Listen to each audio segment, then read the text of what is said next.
नमस्कार मित्रांनो, तुमचे स्वागत आहे श्री स्वामी समर्थ. मित्रांनो, 1 फेब्रुवारी ते 15 फेब्रुवारी कसे असतील हे 15 दिवस कुंभ राशीच्या लोकांसाठी. कुंभ राशीच्या लोकांसोबत या 15 दिवसात कोणत्या गोष्टी होतील, कोणत्या गोष्टी नाही होणार, काय करावे काय नाही करावे याबद्दल थोडक्यात सविस्तर माहिती आपण जाणून घेणार आहोत. तुमची किंवा तुमच्या जवळच्या व्यक्तींची कुंभ राशी असेल तर तुम्ही हा व्हिडिओ संपूर्ण बघावा.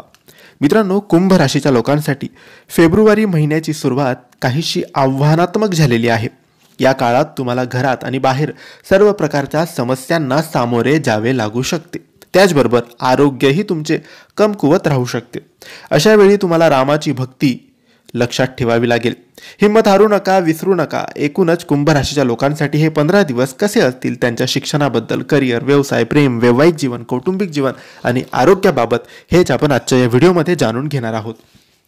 मित्रांनो, व्यवसायाशी संबंधित लोकांना बाजारात मंदीचा सामना करावा लागू शकतो. जर तुम्ही एखाद्या सोबत भागीदारी कोणताही व्यवसाय करण्याचा विचार करत असाल तर त्यासंबंधी कोणताही निर्णय काळजीपूर्वक तुम्हाला घ्यावा लागेल. नोकरदार लोकांना या महिन्यात त्यांचे लक्ष्य साध्य करण्यासाठी, त्यांचे टार्गेट पूर्ण करण्यासाठी अतिरिक्त मेहनत आणि प्रयत्न करावे लागतील. या काळात नोकरदारांना सहकार्यांची मदत मिळेल. वरिष्ठ देखील तुमच्या कामात तुमची मदत करतील. या महिन्यात तुमची आर्थिक स्थिती साधारण असेल. महिन्याच्या दुसऱ्या आठवड्यात अचानक काही मोठे खर्च उद्भवू शकतात, ज्यामुळे तुमचे बजेट बिघडू शकते. महिन्याच्या शेवटी तुमच्याकडे पुरेसे पैसे असतील, परंतु ते लगेच उडवू नका. महिन्याच्या मध्यातील वेळ आरोग्य आणि नातेसंबंध या दोन्ही दृष्टिकोनातून शुभ नाही. या काळात नातेवाईकांशी काही कारणांवरून वाद होऊ शकतो.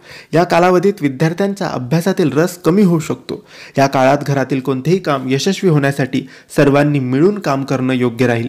महिन्याच्या शेवटी काही बहुप्रतीक्षित चैनीच्या वस्तू खरेदी केल्या जाऊ शकतात. या महिन्यात तुम्हाला आरोग्याची विशेष काळजी घ्यावी लागेल. तुम्हाला मौसमी आजारामुळे शारीरिक त्रास सहन करावा लागू शकतो. या महिन्यात वाहन सावधपणे चालवा, अन्यथा दुखापत होण्याची शक्यता आहे. जर काही आजार उद्भवले असतील तर डॉक्टरांना दाखवून त्वरित उपचार करून घ्या. तर मित्रांनो, हे होते कुंभ राशीचे 1 फेब्रुवारी ते 15 फेब्रुवारी दरम्यानचे संपूर्ण राशी भविष्य. तुम्हाला ही माहिती कशी वाटली आम्हाला नक्की कळवा, आणि माहिती आवडली असेल तर लाईक आणि शेअर करा. काही प्रश्न असतील तर कमेंट्सद्वारे विचारा. आमच्या चॅनलला सबस्क्राईब करायला विसरू नका. धन्यवाद. श्री स्वामी समर्थ.